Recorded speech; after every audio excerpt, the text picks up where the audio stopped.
we're learning new details about what happened the night Seaside Police Sergeant Jason Gooding was killed. Sergeant Gooding was shot to death earlier this month, and our Chris Holmstrom has details about just how the crime unfolded.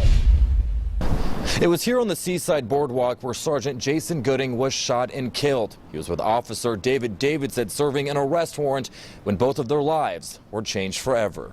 At Phillip Ferry, with a long history of resisting arrest and assault on officers, was given every opportunity to surrender to police. Clatsop County DA Joshua Marquis giving insight to what happened on that tragic day. It was February 5th. Sergeant Gooding and Officer Davidson were attempting to arrest longtime criminal Phillip Ferry. He also continually called out to Mr. Ferry by name, told him that he was under arrest, and most importantly, to take his hands out of his pockets.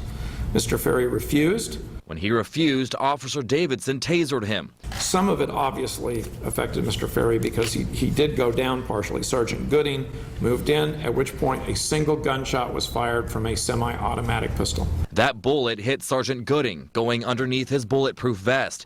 He died almost immediately. That's when Officer Davidson fired several shots at Ferry, hitting him 3 times. He died on the way to the hospital. And at the time Officer Davidson fired his gun, his partner had been gravely wounded, and Officer Davidson had every right to fear for his own or other people's safety. Clatsop County Sheriff Tom Bergen also speaking out. He's been in my jail 41 times. I even wrestled with this guy. My guys have wrestled with this guy. A big concern for Sheriff Bergen. That's why he believes lawmakers need to consider sentence reform. Without utilizing beds or putting people in prisons where they belong, these people will never reform. And Sergeant Gooding leaves behind a wife and 2 daughters. For those who want to help out the family financially, we put all the details on KOIN.com. Reporting in Seaside, I'm Chris Holmstrom for KOIN 6 News.